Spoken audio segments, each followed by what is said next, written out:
प्रिय विद्यार्थियों, कल आपने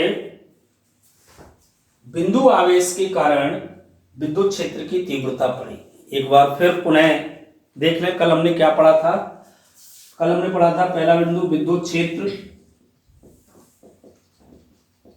दूसरा बिंदु विद्युत क्षेत्र की तीव्रता, और तीसरा बिंदु पढ़ा था बिंदु आवेश के कारण विद्युत क्षेत्र की तीव्रता ज्ञात करना।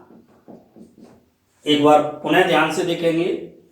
विद्युत क्षेत्र किसी आवेश के चारों ओर का वह क्षेत्र जिसमें रखा कोई परीक्षण आवेश बल अनुभव करता है, उसे विद्युत क्षेत्र कहते हैं। विद्युत क्षेत्र एक सदिश क्षेत्र होता है जिसका मान और दिशा बताने वाली राशि का नाम होता है विद्युत क्षेत्र की तीव्रता। तो विद्युत क्षेत्र की तीव्रता की परिभाषा आपने इस सूत्र से दी थी कि विद्युत क्षेत्र की तीव्रता को कैपिटल ई वेक्टर से व्यक्त करते हैं, और इसका सूत्र था कि यदि इस Q0 आवेश पर F बल लग रहा है तो इकाई आवेश पर बल हो गया F बटे Q0, यानी इसको इकाई बना दीजिए। Q0 बराबर 1 ले लेंगे तो E का मान F के बराबर होगा। तो क्या परिभाषा बनेगी विद्युत क्षेत्र की तीव्रता की कि विद्युत क्षेत्र में रखे एकांक धनावेश पर लगने वाले बल को विद्युत क्षेत्र की तीव्रता कहते हैं। इसे कैपिटल ई वेक्टर से व्यक्त करते हैं। तो इसका सूत्र बनता है ई वेक्टर बराबर एफ वेक्टर बटे Q0, और विद्युत क्षेत्र की जो दिशा होती है वो बल F की दिशा में होगी, यानी परीक्षण धनावेश पर बल लगेगा, ये जिस दिशा में गति करेगा उसी दिशा में विद्युत क्षेत्र की दिशा होगी। इसके बाद आपने पढ़ा था बिंदु आवेश के कारण विद्युत क्षेत्र की तीव्रता ज्ञात करना। तो इसके लिए हमने मान लिया कि माना Q एक बिंदु आवेश है, इससे r दूरी पर एक बिंदु P है जहां विद्युत क्षेत्र की तीव्रता ज्ञात करनी है, E ज्ञात करना है। तो इसके लिए हमें क्या करना होता है, जिस बिंदु पर मान लो ये P बिंदु था, जिस बिंदु पर विद्युत क्षेत्र की तीव्रता ज्ञात करनी है वहां परीक्षण धनावेश रखेंगे। तो यहां हमने परीक्षण धनावेश Q0 रख दिया। तो उस परीक्षण धनावेश पर क्या लगता है, बल। तो इस पर भी देख सकते हैं, इस आवेश के कारण इस पर लगने वाला बल हो गया F बराबर K Q0 बटे में R स्क्वायर, ये बल हो गया। तो विद्युत क्षेत्र की तीव्रता होती है कि उस बल में जो आवेश रखा है उसका भाग लगा दें। तो अगर हम F में Q0 का भाग लगा दें तो ये हो गया F का मान इधर Q0 बटे R स्क्वायर बटे Q0, Q0 से Q0 कट जाएगा, और F बटे Q0 को क्या लिख सकते हैं, E। तो E बराबर KQ बटे R स्क्वायर, यानी E is proportional 1/r square. तो E और R में क्या संबंध आया, वर्ग के व्युत्क्रमानुपाती का। ग्राफ खींचेंगे अगर आप कि x अक्ष पर दूरी r ले लें, यहां दूरी 0 है, ऐसे इधर बढ़ती जा रही है। y अक्ष पर विद्युत क्षेत्र की तीव्रता E ले लें, तो जब r का मान कम होगा तब E का मान अधिक, और जैसे जैसे r बढ़ता जाएगा E घटता जाएगा। तो ये ग्राफ यूं चलेगा, E is proportional 1/r square. ये चीज कल हमने पढ़ी थी, शायद समझ में आ गई होगी, कल कुछ रह गया हो तो। अब हम आगे चलते हैं। देखो यहां से एक और सूत्र मिल गया, ये यहां तो था ये E बराबर F बटे Q0, तो यहां से लिख सकते हैं हम बल निकालना हो तो F बराबर QE, विद्युत बल का सूत्र। तो कुछ उदाहरण हैं सरल सरल से, पहले सरल करो। मैंने आपको बताया है कि न्यूमेरिकल का आपको प्रिंसिपल बनना है, क्योंकि भौतिक विज्ञान में जो बालक न्यूमेरिकल ढंग से कर पाता है वो 100% अंक लाता है और प्रतियोगी परीक्षाओं में कभी असफल नहीं होता है। तो देखिए उदाहरण नंबर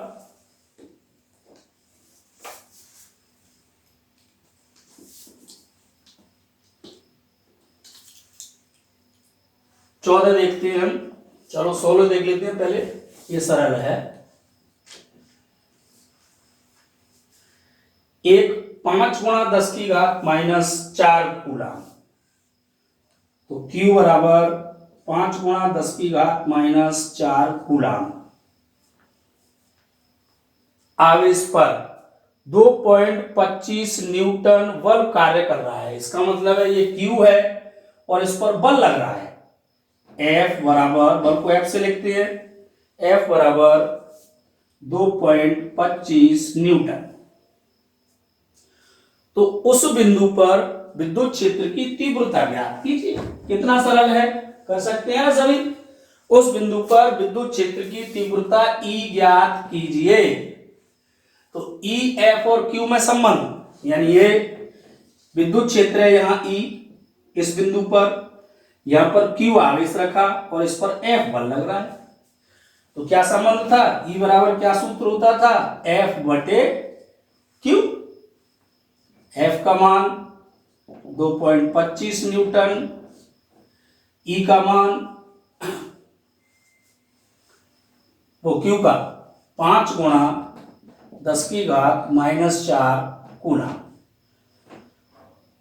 5 का भाग लगा दो, इसमें 2 में जाएगा नहीं, पॉइंट यहां लगा लिया, फिर 22 में 5 चौके 20, 5 25, ऊपर जाकर के घात प्लस की हो गई न्यूटन प्रति कूलम, या 1 0 को यहां रख दो, तो 4.5 × 10⁻³ न्यूटन प्रति कूलम।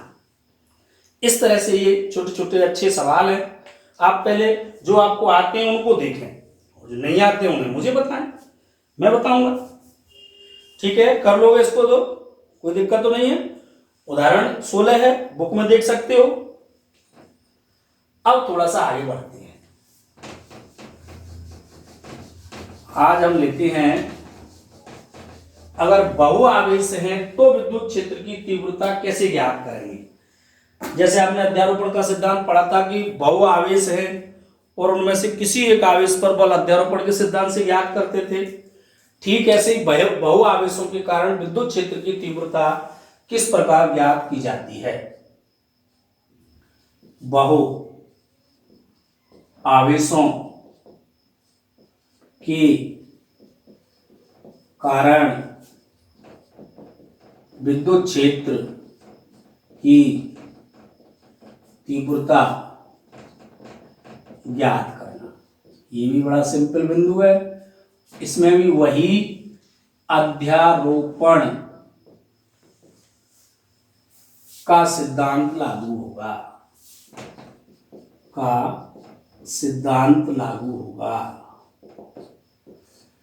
बात वही है बेटा। ये आवेशों का एक निकाय है, यहां Q1 आवेश, Q2 आवेश, Q3 आवेश, इस तरह से Qn आवेश, वही n आवेश है। अंतर क्या है उसमें और इसमें, कि यहां जो हमने एक Q0 आवेश लिया था बल निकालने के लिए, तो बल तो एक आवेश के कारण दूसरे आवेश पर लगता है, जबकि विद्युत क्षेत्र किसी बिंदु आवेश के कारण, किसी आवेश के कारण ज्ञात होता है किसी बिंदु पर। तो यहां अपन Q0 नहीं लेंगे, ये अपना प्रेक्षण बिंदु P है, यहां विद्युत क्षेत्र की तीव्रता ज्ञात करनी है।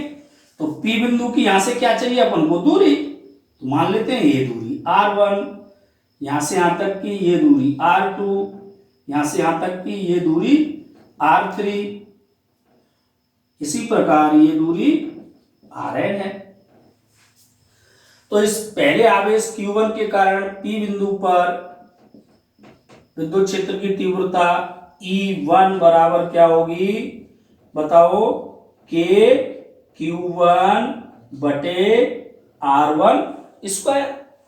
अगर यहां वेक्टर लगा देंगे तो R1 कैप आ जाएगा। इसी प्रकार Q2 आवेश के कारण, इस आवेश के कारण P बिंदु पर विद्युत क्षेत्र कितना आया, K Q2 बटे R2 स्क्वायर R2 कैप।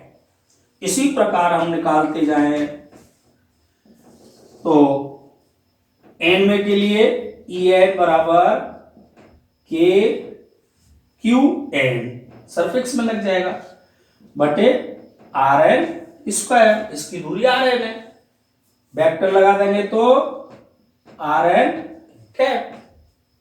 तो P बिंदु पर कुल विद्युत क्षेत्र क्या आएगा, इन सब का सदिश योग। अतः बिंदु P पर परिणामी विद्युत क्षेत्र, यानी वही विद्युत क्षेत्र की तीव्रता, केवल विद्युत क्षेत्र लिख देंगे उससे ही तीव्रता है इसका मतलब, तो क्या आएगी, E वेक्टर बराबर E1 vector plus E2 vector plus En vector.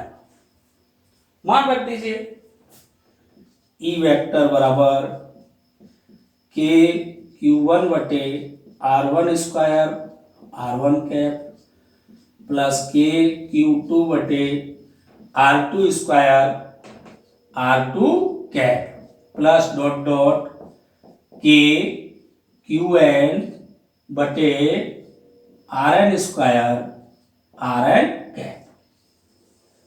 तो बिल्कुल वही है, वही अध्यारोपण का सिद्धांत है, कोई दिक्कत नहीं है। एक बार दोबारा से यहां चाहो तो वही दो लाइन लिख सकते हैं, क्या कि माना n आवेशों का एक निकाय है या एक निकाय में Q1 Q2 Qn आवेश स्थित है। माना एक निकाय में Q1 Q2 dot dot Qn आवेश हैं, इनके यानी इन सभी आवेशों के कारण, इनके कारण P बिंदु पर विद्युत क्षेत्र की तीव्रता ज्ञात करनी है। यदि P बिंदु से Q1 Q2 dot dot Qn आवेशों की दूरियां क्रमशः R1 R2 R3 dot dot Rn हैं, तब इस चीज को अपन डायग्राम में बना सकते हैं। तब चाहो तो यहां लिख सकते हो, यहां ये लिख देना, ये लो मैंने यहां से इसको थोड़ा सा ऐसे हटा दिया। तब कौन से आवेश के कारण, Q1 आवेश के कारण कहां, P बिंदु पर विद्युत क्षेत्र, ये होगा। इसी प्रकार Q2 आवेश के कारण E2 बराबर K Q2 बटे R2 स्क्वायर R2 कैप होगा। डॉट डॉट करते जाएंगे, यानी N में के कारण En बराबर K Qn बटे Rn स्क्वायर Rn कैप। अतः P बिंदु पर, इस P बिंदु पर कुल विद्युत क्षेत्र क्या होगा, इन सभी आवेशों के कारण उत्पन्न विद्युत क्षेत्रों के सदिश योग के बराबर होगा। ठीक है, नोट कर लो।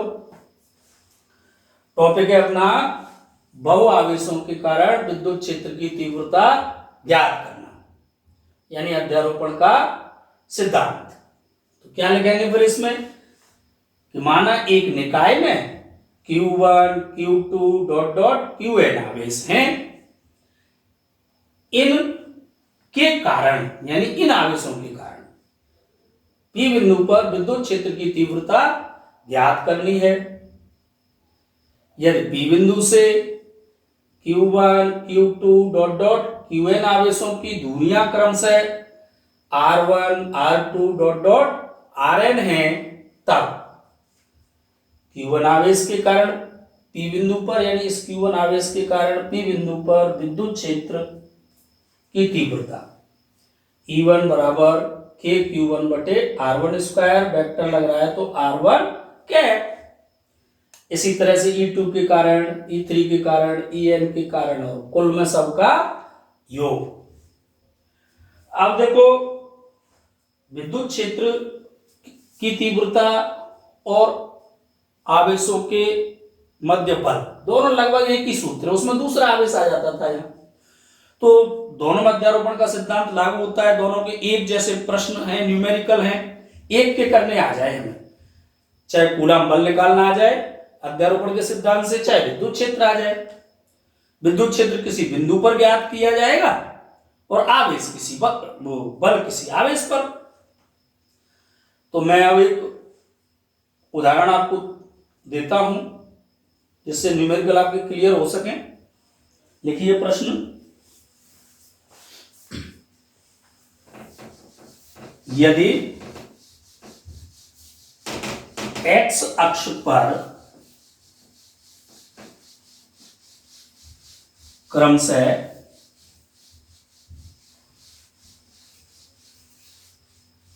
1 मीटर, 2 मीटर व 3 मीटर दूरियों पर क्वेश्चन है, यदि x अक्ष पर क्रमशः 1 मीटर, 2 मीटर, 3 मीटर दूरियों पर 1 माइक्रोकूलम के आवेश स्थित हों,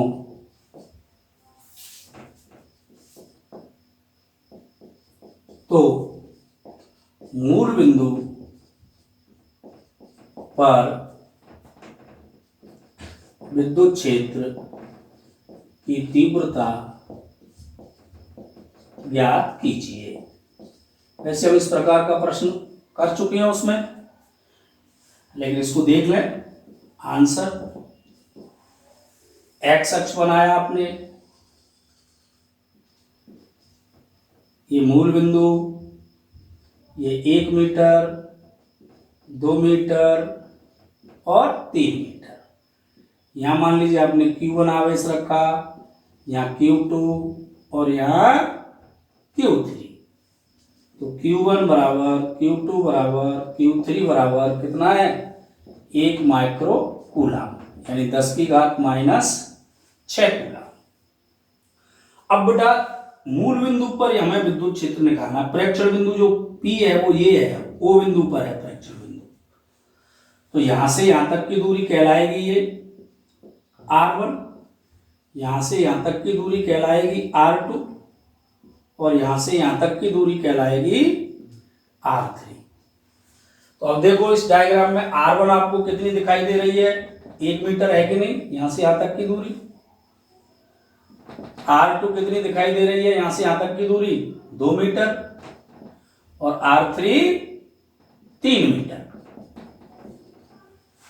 अब आप कर सकते हैं, अतः अध्यारोपण का सिद्धांत लगा दो, सीधा सूत्र लगा दो।